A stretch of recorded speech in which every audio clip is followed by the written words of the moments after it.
Behind me is, I think, the place where we'll stop now. This is the GC Yukizaki, and they've got some used pieces here. We'll check it out. All right, some pre-ceramic, pre-owned sports watches. The lighting made it really hard to film, so sorry about that. There's a Kermit on the right there. That's the last iteration with engraved Rehot, unfortunately. Some bluesies. Some two-tone black-dialed GMTs and subs. Daytonas. Oh, that's a meteorite dial, which is kind of cool. Don't like the red accents, though. Love the meteorite. Don't like the red accents. And it's a BLNR on a Jubilee bracelet. You can see the price there.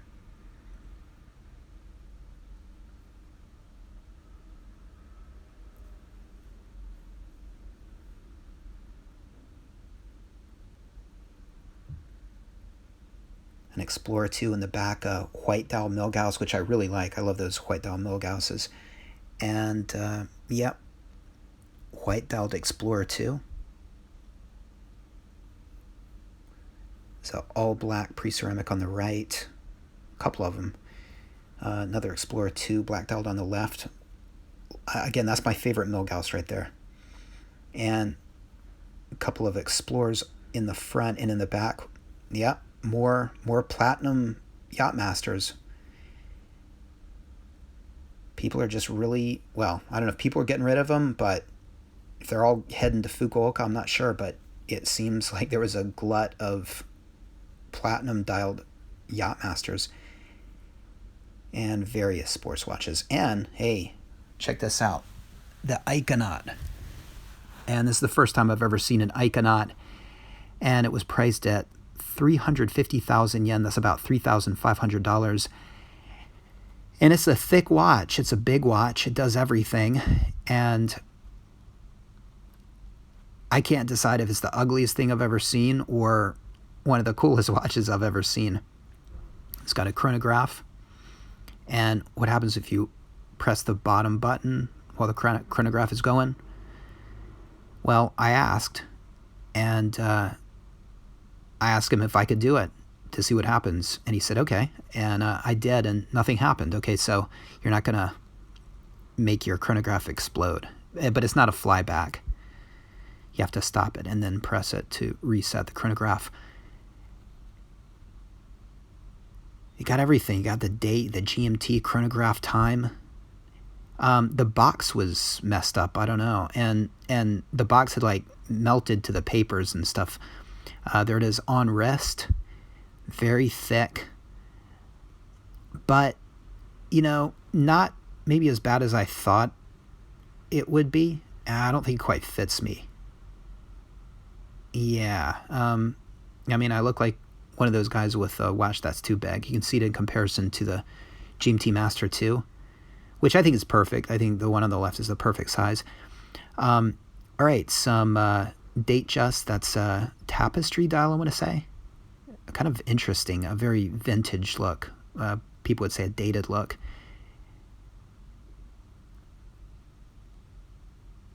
Just various date just there. And that horrendous pink dial that never leaves the store. It was there last time I was there. It'll be there forever. Horrible.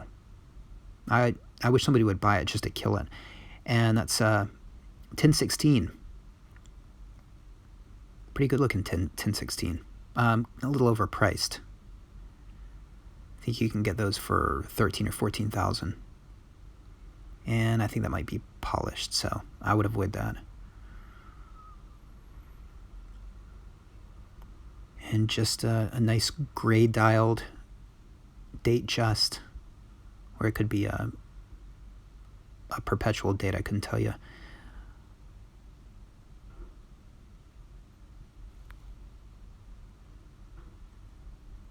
And a shot of the bunch. Despite its dated look, I think this was sort of interesting. I suppose I would go for this if I had to go for something in the shop. Well, I'd probably go for the Iconaut, to be honest. Here was Patek. And I don't know the significance of it being in this box. I mean, the box makes it looks kind of cheap, like something you pick up at Walmart. But maybe that's the way they're sent to the ADs. I'm not sure. Here's a Tudor day date. Looks very used and a little bit overpriced, I think. I mean, it looks like there's some wear on the hands. So, some kind of girly looking Pateks. Those bracelets make it look really girly. These were pretty small, case wise.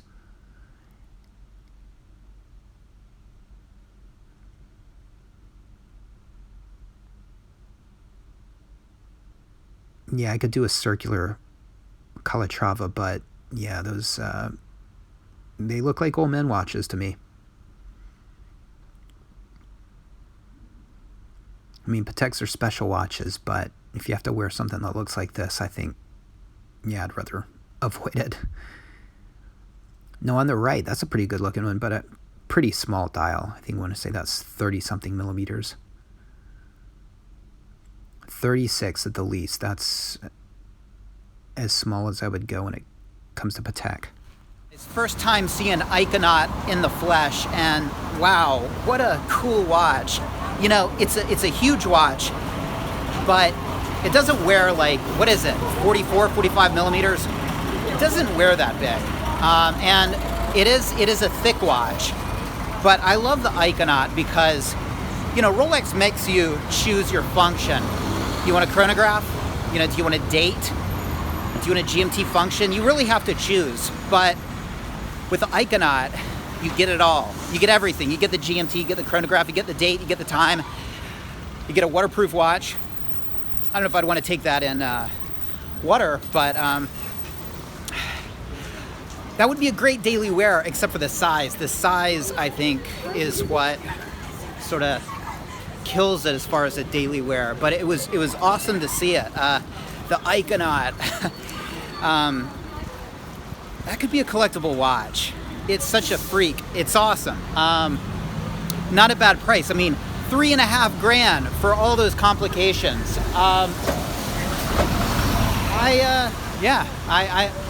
That's my vote for that shop, probably. Straight ahead is Mitsukoshi, which has a Rolex AD. So let's stop by and see if they've got any steel professional models. Is it going to be Datejust R Us? Can we find anything in steel? Anything professional in steel? Let's see. Got to go through Fukuoka Station. This is like the bus station in the middle of Fukuoka, right? We've arrived, and it looks like elephant safari theme here. Perfect for the explorer in all of us. Interesting. Okay. Would you take a shiny Datejust on an elephant safari? I guess you could. You could take any of this. What would you want the two-tone diamond dial on an elephant safari? I don't know. It seems overkill. Would you want one of those Rolex dials in Africa on a safari? I don't know. I think I wouldn't go with any of these. These are all like Datejust type things. I would go professional models. But maybe they just don't have them. And so you got to stick Datejust in for your elephant safari display. Awkward. It looks like this is the service center. So this is where you have your watch serviced here in Fukuoka. The first floor of Mitsukoshi department store. And that way, those are where we find the watches for sale. Let's check them out. Well, I gotta say, it's a beautiful store. Beautiful displays, very spacious. Places to sit down over there. Behind me, that's where you have your watches serviced. And just, pretty nice setup they've got. I think this is new. The usual Oyster Perpetuals. These are all of the steel pieces in the shop. Everything else was two-tone precious metal.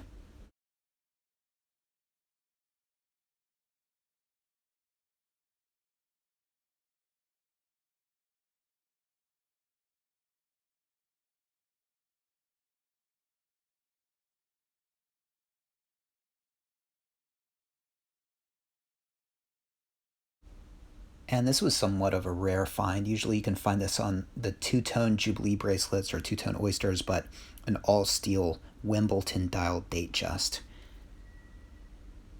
So behind me is that Rolex store, and it's been open for 1 month. So you can get your watches serviced there, and it's the biggest AD in Kyushu, and it really is spacious, but believe me, they've got a lot more space than they do watches, and you can see they just, I would say not a handful, but maybe 2 handfuls of just steel watches. A lot of two-tones, a lot of precious metal watches, and of course, not a single professional model at all. Some sporty-looking, professional model-looking Datejusts, and some oyster perpetuals. But as far as rotating bezeled, GMT sub, Explorer 1, Explorer 2, Yachtmaster, all steel, nothing like that. So yeah, they've got all the space, they just need the watches now. 1 month old, so brand new. And because this opened, I guess they shut down the dedicated RSC service center here, where I had 3 of my watches serviced. Well, they sent them to Tokyo anyway. All right, off to Daimaru. I think there's another Rolex AD there. Let's see what they have. Daimaru straight ahead. And you remember where we started our journey? Well, I'll tell you where. It was straight this way. And in fact, you see off in the distance, it says Uniglow, that red sign. Well, the bus is in the way now, but that is where I pretty much started the video, and I pointed down towards this road as like the main drag. And here we are at the other end, Daimaru, there it is. I think there's a smaller AD here. And after Daimaru, we're gonna go straight down that street, and that takes us towards Nakatsu, which is like the drinking area, red light district, hostess bars, and we'll go through there and then make our way to Hakata. And Hakata is the main train station here in Fukuoka.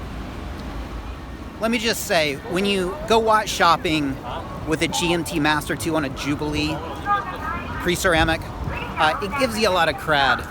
People notice it, and they know that, well, you've bought a Rolex in the past, and if you bought it recently, they know you're not so against paying a hell of a lot for a watch. Okay, so I feel the love. All right, or I feel the dollar signs in the eyes is probably a better way to put it. It's good to wear a nice watch when you watch shop. There are 2 buildings, and there's the building that I took a photograph of, and the building in front of me, and Rolex is in this one. I think this is B building, and I think that's A building. And straight ahead, it's on the 4th floor. Some of the only steel pieces in the shop.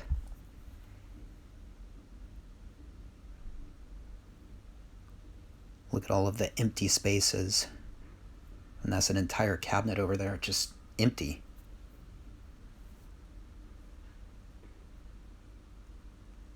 The oyster perpetuals.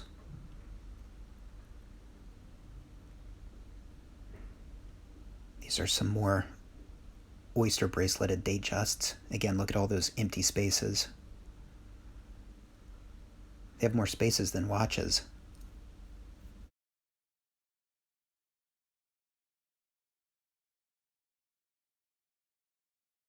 And a Tudor GMT, that's kind of special.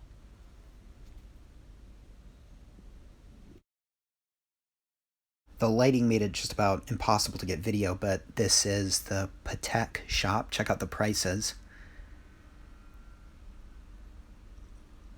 No Nautiluses, of course.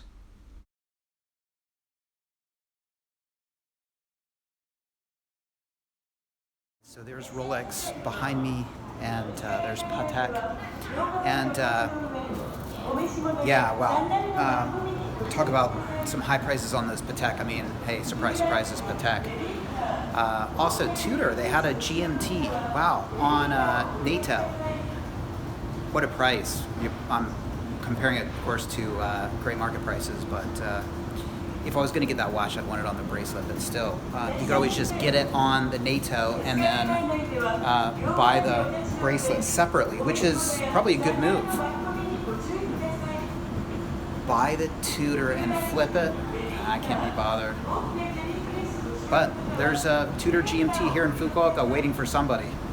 As you can see, the cases at Rolex were bare, and I talked to the woman behind the counter. She's really nice, and she said, just like Tokyo, every 5 minutes somebody comes in looking for a GMT, a Sub, an Explorer 2, one of the Steel Professional models. And it's about 100 people a day, just like in Tokyo. And I asked her, I said, I've got friends who think that Rolex is doing this on purpose. And I've got other friends that think that they can't meet demand. And she said, well, they've always decided how many they're gonna make. And these steel sports watches are just really popular, which is, I think, her way of saying, nothing's changed, just the demand has changed. And she seemed to, surprise, surprise, be indicating that the Danian theory was the case. But of course, if the nefarious Thorpian theory was, then of course she wouldn't admit it. Not too long after you couldn't get the GMT or the Sub, you could still find an Explorer 2 or an Explorer. I remember seeing them around. Now you can't. And I think it started with the Sub, maybe the GMT, maybe both. And then the Explorers 1 and 2 started drying up. And you gotta wonder if you're gonna see that happen with even the Oyster Perpetuals. Things like the 36 millimeter Oyster Perpetual 116000, for example, or even the 34 millimeter. I mean, some ADs, they don't even have those. The one in Mitsukoshi, I don't think they did. This one, yes. Now, it's already happening apparently with the Wimbledon Datejust, and it's kind of surprising that I saw the all steel Wimbledon Datejust at Mitsukoshi. But that won't last long, and there could come a time, maybe next year, a couple years, 5 years, but if things don't change, I can see just steel becoming completely unavailable across the board. No Oyster Perpetuals, no Datejusts, no steel at all. The best you'll be able to do possibly would be a two-tone or precious metal in this scenario. Do you think it'll happen? All right, the Nakatsu River. So on the left side, Nakatsu, on the right side, Tenjin. This is the river that separates the two areas. And to my immediate left would be the drinking area. A lot of hostess clubs.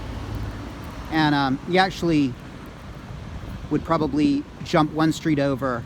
You're kind of seeing the back of the buildings now. And then I tell you what we'll do. We'll go through that, okay? So I'm right in front of the Gates building, and this is where my sports club used to be. And in the same building is Don Quixote, which is like a novelty store. It's huge, and they have watches and they have Rolexes too. Now the Rolexes they have are all new.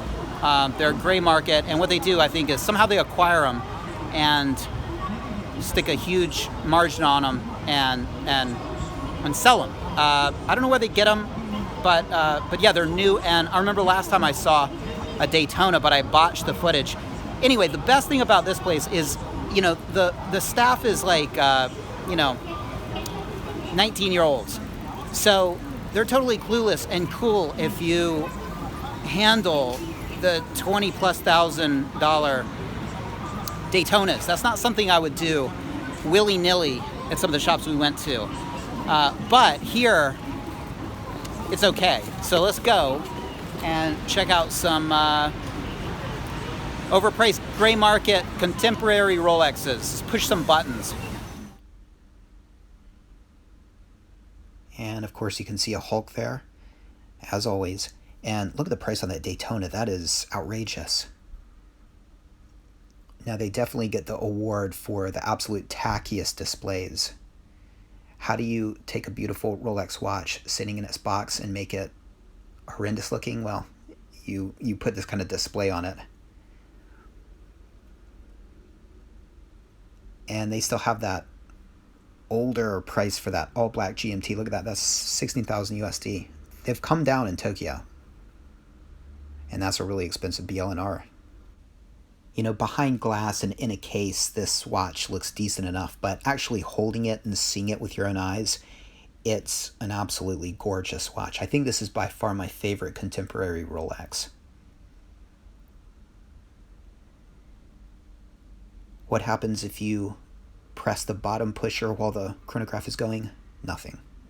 It locks, so it's all safe. Would I ever use the function? Probably not, and I especially wouldn't use it because you have to screw out the pushers. It's great that it keeps the water out, but I think it kind of limits usability. And as the timing hand hits 12, you can see on the subdial on the right the little needle move. Let's watch it again. It just sort of gradually pushes it over. It doesn't click immediately, it just sort of pushes it.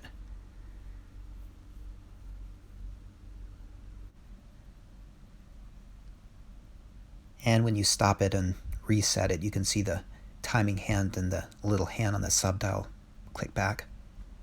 And this is it on wrist. I often criticize polished middle links, but I gotta say I think they work on this watch.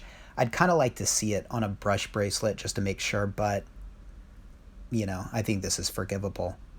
And you know, when you compare to something like a Iconaut, I mean, the Iconaut's a cool watch. It's kind of interesting, but it's a bit of a joke compared to this. I mean, this is really classy. Look at the way it fits. I mean, it just fits perfectly. It's one of the best chronographs out there, column wheel. All right, guys, so hostess clubs like these places behind me. And yeah, this place will be lit up tonight, all neon, and people will be out. Even if it's raining, I think people will be out.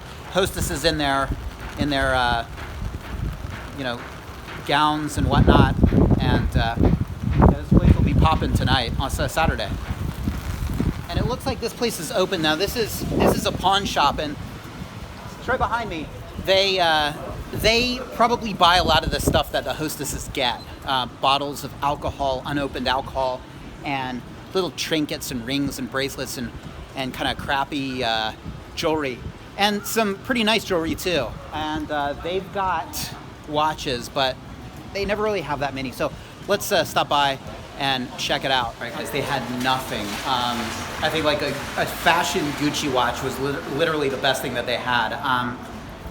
Archie would call those skitters for sure. I mean, not even worth getting out my phone. It was like probably 5 watches, and all of them were pretty horrendous. Anyway, it's kind of raining here. I think I'll stop and get an umbrella and make my way to Hakata Station. All right, guys, right by Nakatsu River, there are these line of yatais, and yatais are like basically outdoor little restaurant stands, and they're a Fukuoka thing, and so they're still getting ready, but you can eat and drink here, and you know, it's outside. A lot of people like them, a lot of people don't like them. There's no bathroom, there's no running water, no place to wash your hands, but you know, it's an experience when you come to Fukuoka. Eating at a yatai is kind of a fun thing, and got all different types of yatais. And here's a very popular stretch of them right here on the Nakatsu side. And this way, right behind it, past that truck, that's where the red light district is. And to my right, got a little festival going on, and that's called Canal City back there. And it's just a huge, you know, basically a mall. There's a really nice hotel connected to it. And you got Nakatsu River and a couple of love hotels over there. and Tenjin would be that way. You'd go up and cross that bridge and keep going straight, and you'd get to Daimaru. Daimaru would be on your right up there if you just crossed that bridge and kept on going.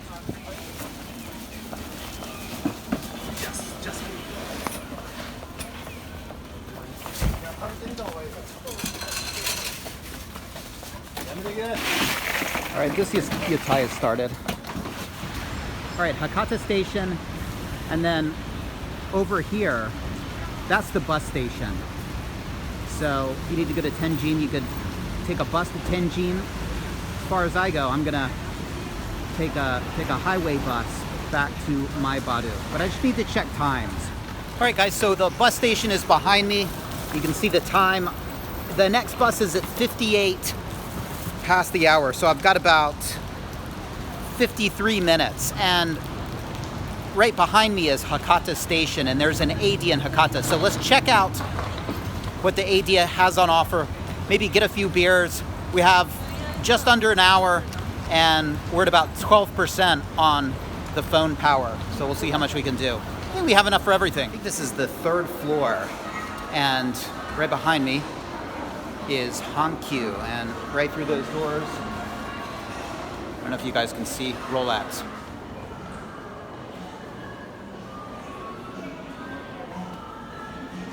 And we have our elephant safari display. So I guess these are the watches they recommend taking to see elephants. Datejust, ladies datejust. Questionable. I said I don't know. So 36. 36です。今年の新しいモデルです。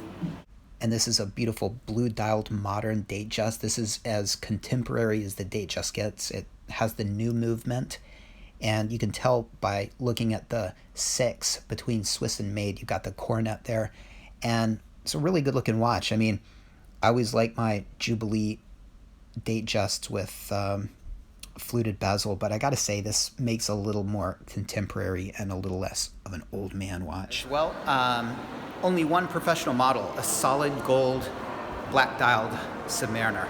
All right, and they had 4 36mm all steel Oyster Perpetuals, 4 34mm Oyster Perpetuals, 2 34mm all steel Datejusts, and something like 3 or 4 36mm steel Datejusts, and that's it. And a lot of spaces open. Almost a whole case was just nothing in it. So pretty interesting stuff. And she said, surprise, surprise, Daytonas and GMTs are the most asked for model. Again, about 100 people come in a day, she said. And that's followed then by requests for the Submariner, Explorer, Explorer 2. And I asked her if people buy the Oyster Perpetuals because they can't get the Datejust, because they can't get the professional models they want. And she says yes, to some extent. But also people like those because they have, different colors and dial variations and bracelet options and bezel options and whatnot. I asked her if in the future those steel models would probably become unavailable, and she said, nah, I think you'll always be able to get Datejust more or less. Anyway, there you go. Pretty dry at the ADs here in Fukuoka, and interesting. All right, so behind me, Hakata Station, and you can see I've got about 30 minutes to squeeze in a few beers, and I'm at the other side, the other exit. Rolex is straight ahead, and I don't know, I think this is maybe the north exit, I'm not really sure. Yes, I believe it is. But anyway, oh wait, hold on. Yeah, I don't know. But yes, we have to find a place to have a few beers, and I think I know of a place. Cutting it close. 2 quick beers. I love squeezing in beers. I mean, that's kind of fun. It's like an excuse to gulp down some beer, Who doesn't love an excuse to chug? All right, guys, this place will do. This place will do nicely. Ordered my beer. All right, guys, thanks for watching. Appreciate it. What watches would you go for? What watches did you see today that really hit your hot button, as my mother would say? For me, it was probably the Iconaut, but I don't think I'd ever get one. Still a cool watch, and I'm glad to see it in the flesh. Hey, take care. Thanks for watching. Look forward to reading your comments. See you next time.